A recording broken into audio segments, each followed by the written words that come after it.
കഴിഞ്ഞ ദിവസമാണ് കാലിക്കറ്റ് സർവകലാശാലയുടെ സിലബസിൽ വേടന്റെ പാട്ട് ഉൾപ്പെടുത്തിയത് അല്ലേ? അപ്പോൾ ഈ വേടന്റെ പാട്ട് ഉൾപ്പെടുത്തിയതിനെതിരെ BJP ഇപ്പോൾ രംഗത്ത് വന്നിരിക്കുകയാണ്. സമൂഹത്തിലെ വലിയൊരു വിഭാഗത്തെ എതിർക്കുന്നവരെ പ്രോത്സാഹിപ്പിക്കുന്ന പാട്ടുകളാണ് വേടന്റേതെന്ന് BJPയുടെ സിൻഡിക്കേറ്റ് അംഗം AK അനുരാജ് പറയുന്നു. വേടന്റെ പാട്ടുകളിൽ ഭാരതീയ സംസ്കാരത്തെ വെല്ലുവിളിക്കുന്നുവെന്നും സിലബസിൽ നിന്നും ഇത് മാറ്റണമെന്നും വൈസ് ചാൻസലർക്ക് പരാതി നൽകിയിട്ടുണ്ട്. അപ്പോൾ എന്താണ് ഈ പരാതിയുടെ വിശദാംശങ്ങൾ? എന്താണ് BJPയുടെ? കാരണം തുടക്കം മുതൽ തന്നെ BJP വിഷയത്തിൽ ഒരു ഭിന്നസ്വരം അറിയിക്കുന്നുണ്ട്. രമ്യ ദാസിന്റെ കൂടുതൽ വിവരങ്ങളുമായി നമുക്കിപ്പം. രമ്യ, ഈ മൈക്കിൾ ജാക്സന്റെ പാട്ടിനൊപ്പമാണ് വേടന്റെ പാട്ടും പാഠ്യ വിഷയമാക്കാൻ കാലിക്കറ്റ് സർവകലാശാല തീരുമാനിച്ചത്. അപ്പോൾ ഇതിൽ ഇപ്പോൾ BJPയുടെ ഭൂമി ഞാൻ വാടുന്നിടം എന്ന ഗാനം, ഇപ്പോൾ BJPയുടെ നീക്കം എങ്ങനെയാണ്? പരാതിയിൽ പറയുന്നത് എന്തൊക്കെയാണ്? സേതു, ഈ കാലിക്കറ്റ് സർവകലാശാലയുടെ സിലബസിൽ വേടന്റെ പാട്ട് ഉൾപ്പെടുത്തിയ കാര്യത്തിലാണ് ഇപ്പോൾ BJP അനുകൂല സംഘടനയിലെ സിൻഡിക്കേറ്റ് അംഗമായ AK അനുരാജ് ഡോക്ടർ P രവീന്ദ്രന് പരാതി നൽകിയിട്ടുള്ളത്. അതായത് ഈ പാട്ട് പിൻവലിക്കണം എന്ന് തന്നെയാണ് ഈ പരാതിയിലുള്ളത്. കൂടാതെ തന്നെ ലഹരി ഉപയോഗിക്കുന്ന താൻ വരും തലമുറയ്ക്ക് തെറ്റായ മാതൃകയാണെന്ന് ഈ വേടൻ സമ്മതിച്ചിട്ടും ഈ പാട്ട് ഉൾപ്പെടുത്തിയത് പ്രതിഷേധാർഹമാണ്. അതുപോലെ തന്നെ പുലിപ്പല്ല് കൈവശം വെച്ചല്ല, നിരവധി ആരോപണങ്ങളാണ് വേടനെതിരെയുള്ളത്. പുലിപ്പല്ല് കൈവശം വെച്ചു, അതുപോലെ തന്നെ മയക്കുമരുന്ന് ഉപയോഗിക്കുന്നു. ഇത്തരത്തിലുള്ള ഒരാളുടെ പാട്ട് എന്തിനാണ് ഇത്തരത്തിലൊരു അക്കാദമിക് വിഷയത്തിൽ ഉൾപ്പെടുത്തിയത്? അതിന് മാത്രം മലയാളത്തിൽ മറ്റ് വിഷയങ്ങളോ കൃതികളോ ഇല്ലാഞ്ഞിട്ടാണോ ഇത്തരത്തിൽ ഈ ഒരു വിഷയം ഉൾപ്പെടുത്തിയത് തുടങ്ങിയ ചോദ്യങ്ങളാണ് ഇദ്ദേഹം ഉന്നയിക്കുന്നത്. കൂടാതെ തന്നെ വേടന്റെ പാട്ടിന് പകരം മറ്റേതെങ്കിലും നല്ല രചനകൾ ഈ അക്കാദമിക് വിഷയത്തിൽ ഉൾപ്പെടുത്താമായിരുന്നു. ഈ മൈക്കിൾ ജാക്സന്റെയും അതുപോലെ തന്നെ വേടന്റെയും താരതമ്യ പഠനമാണ് ഇതിൽ ഉദ്ദേശിക്കുന്നത്. എന്നാൽ മൈക്കിൾ ജാക്സൺ വർഷങ്ങളോളം എടുത്ത് എക്സ്പീരിയൻസ്ഡ് ആയിട്ട് വന്നുള്ളൊരു വ്യക്തിയാണ്. എന്നാൽ അത്രത്തോളം എക്സ്പീരിയൻസ്ഡ് അല്ല വേടൻ എന്നുള്ള കാര്യങ്ങൾ കൂടി ഇദ്ദേഹം പറയുന്നുണ്ട്. കൂടാതെ തന്നെ സമൂഹത്തിലെ വലിയൊരു വിഭാഗത്തെ എതിർക്കുന്നവരെ പ്രോത്സാഹിപ്പിക്കുന്ന പാട്ടുകളാണ് വേടൻ്റേത്. ഇതിൽ ഇസ്ലാം ദളിത് കൂട്ടായ്മകളെ ശ്രവിക്കുന്നവരുടെ ആശയങ്ങൾക്ക് ഊർജം പകരുന്ന ആശയങ്ങളാണ് ഈ വേടന്റെ പാട്ടുകളെന്നും AK അനുരാജ് പറയുന്നു. അതിനാൽ തന്നെ ഈ പാട്ട് മാറ്റി, ഈ ഒരു രചന മാറ്റി മറ്റൊരു ഇത് ഉപയോഗിക്കണം. ഇത്രയും അക്കാദമിക് വിഷയത്തിൽ, അതായത് മലയാളം പോലുള്ള വിഷയത്തിൽ കൂടുതൽ രചനകൾ, എത്രയോ വലിയ നല്ല കൃതികളുണ്ട് ഇത്തരത്തിൽ താരതമ്യ പഠനം നടത്താൻ.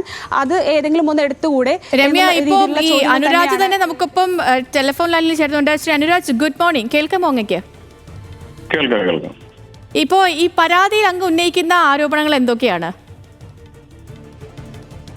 ഇതിന് രണ്ട് കാരണങ്ങളാണ്. അതായത് പ്രത്യക്ഷമായിട്ടുള്ള കാരണങ്ങളുണ്ട്, പരോക്ഷമായിട്ടുള്ള കാരണങ്ങളുണ്ട്. പ്രത്യക്ഷമായിട്ടുള്ള കാരണം എന്ന് പറഞ്ഞിട്ടുണ്ടെങ്കിൽ ഹിരൺദാസ് ഇപ്പോ നമുക്കറിയാം, അതായത് അദ്ദേഹത്തിന്റെ പേരിൽ ഒരു കേസുണ്ട്. അതായത് അദ്ദേഹം ലഹരി വസ്തുക്കൾ ഉപയോഗിച്ചു എന്നുള്ളതാണ്.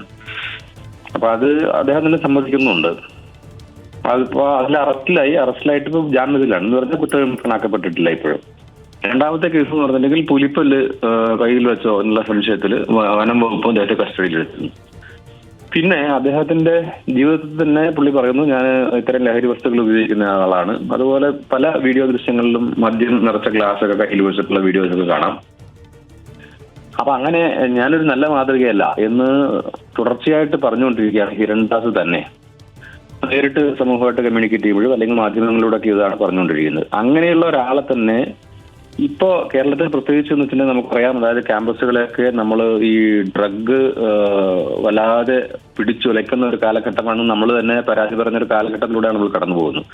ആ സമയത്ത് അത്തരം കാര്യങ്ങളിലേക്ക് വശംവദരാകാൻ സാധ്യത കൂടുതലുള്ള കൗമാരപ്രായത്തിലുള്ള ബിരുദ വിദ്യാർത്ഥികളെ പഠിപ്പിക്കാൻ. അനുരാജ്, ഈ വ്യക്തി എന്നതിനപ്പുറം ഇപ്പോൾ വേടനെ തന്നെ എടുത്താൽ വേടന്റെ പല ഷോകൾക്കുമൊക്കെ ലഭിക്കുന്ന പിന്തുണകൾ, കാര്യങ്ങളൊക്കെ നമ്മൾ നിരന്തരം കണ്ടുകൊണ്ടിരിക്കുകയാണ്. യുവാക്കളെ അത്രമേൽ സ്വാധീനിക്കുന്നുണ്ട് വേടൻ എന്ന വ്യക്തി. അദ്ദേഹം ഈ കേസിലൊക്കെ ഉൾപ്പെട്ട് അതിനുശേഷം പുറത്തു വന്നതിന് ശേഷവും അദ്ദേഹത്തിന് ലഭിക്കുന്ന അഭൂതപൂർവമായ പിന്തുണയും ഒക്കെ അത് തന്നെയാണ് കാണിക്കുന്നത്. ഇപ്പോൾ കാലിക്കറ്റ് സർവകലാശാല പറയുന്നത് വേടന്റെ ഭൂമി ഞാൻ വാടുന്നിടം എന്ന പാട്ടും അതുപോലെ തന്നെ മൈക്കിൾ ജാക്സന്റെ they don't care about us എന്ന് പറയുന്ന ആ ഗാനം, രണ്ടും തമ്മിലുള്ള ഒരു താരതമ്യം, അല്ലെങ്കിൽ ഈ അമേരിക്കൻ റാപ്പ് സംഗീതവും കേരളത്തിലേക്ക് വരുമ്പോൾ ഉണ്ടാകുന്ന ആ ഒരു വ്യത്യാസം കുട്ടികളിലേക്ക് അതൊരു പാഠ്യവിഷയമായി എത്തിക്കുന്നു. അത് മാത്രമാണ് ലക്ഷ്യമെന്നാണ് സർവകലാശാല പറയുന്നത്.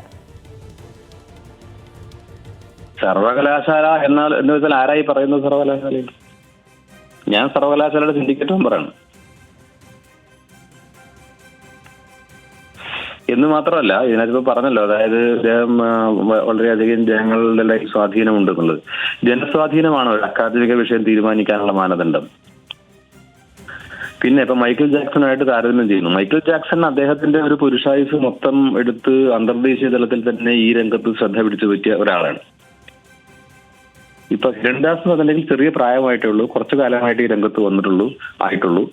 അതുപോലെ തന്നെ അദ്ദേഹം കടന്നു വന്ന എങ്ങനെയാണെന്ന് നമുക്കറിയാം. സോഷ്യൽ മീഡിയയിൽ കുറെ സാധ്യതകൾ ഇക്കാലത്തുണ്ട്. ആ സാധ്യതകൾ കൂടി ഉപയോഗപ്പെടുത്തിക്കൊണ്ടാണ്, ആ സാധ്യത ഉപയോഗപ്പെടുത്താൻ പാടില്ല എന്നല്ല ഞാൻ പറയുന്നത്, അതുകൂടെ ഉപയോഗപ്പെടുത്തിയിട്ടാണ് വന്നിരിക്കുന്നത്. ചെറിയ കാലത്തെ പ്രവർത്തന പാരമ്പര്യം അല്ലെങ്കിൽ ചരിത്രം മാത്രമേ ഉള്ളൂ. അതിനെ ഒരു ടൈം ടെസ്റ്റഡ് അല്ലാത്ത, അതുപോലെ തന്നെ ഗൗരവത്തിൽ അദ്ദേഹത്തിന്റെ പാട്ടുകളെ നിരീക്ഷിക്കാതെ ഇത്തരത്തിൽ മൈക്കിൾ ജാക്സണൊക്കെ ആയിട്ട് താരതമ്യം ചെയ്യാന്ന് പറയുമ്പോൾ അതിൽ സംഭവിക്കുന്ന ഒരു കാര്യം എന്താണെന്ന് വെച്ചാൽ നമ്മുടെ സമൂഹത്തിൽ പലരും തെറ്റായ മാർഗങ്ങളിലൂടെയൊക്കെ പോകും. അത് ചിലപ്പോൾ അറിഞ്ഞുകൊണ്ടോ അറിയാതെയൊക്കെ സംഭവിക്കുന്നതായിരിക്കും. അപ്പോൾ അങ്ങനെ എന്തെങ്കിലുമൊക്കെ തെറ്റുകളിൽപ്പെട്ട് പിന്നീട് അപ്പൊ തെറ്റൊക്കെ മനസ്സിലാക്കി പുറത്തു വരുന്ന ഒരാളെ നമ്മൾ കൈപിടിച്ച് ഉയർത്തേണ്ടതല്ലേ? സഹസ്രാബ്ദങ്ങളുടെ പാരമ്പര്യമുണ്ട്.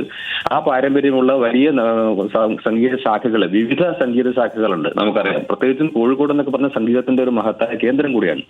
ആ പേരെങ്കിലും വഹിക്കുന്ന കാലിക്കറ്റ് സർവകലാശാലയിൽ അത് പഠിപ്പിക്കുക എന്ന് പറയുമ്പോൾ അങ്ങേയറ്റം നമ്മുടെ സാംസ്കാരികമായ നമ്മുടെ വളർച്ചയെ തള്ളിക്കൊണ്ട് നമ്മൾ പറയാം, അതായത് നമുക്ക് ഈ വൈദേശിക അധിനിവേശത്തോടുള്ള വല്ലാത്ത ഒരു ഫ്ലേവറി, അടിമത്ത മനോഭാവം നമ്മുടെ അക്കാദമിക സമൂഹത്തിന്റെ മനസ്സിൽ തന്നെ ഉണ്ട്. അത് ഇറങ്ങിപ്പോയിട്ടില്ല എന്ന് വെളിപ്പെടുത്തുന്നതാണ് ഈ തീരുമാനം എന്നാണ് നിരീക്ഷണം. ശരി, വളരെയധികം നന്ദി ശ്രീ AK അനുരാജ്, നമുക്കൊപ്പം ചേർന്നതിന്, അങ്ങയുടെ പ്രതികരണം അറിയിച്ചതിന്.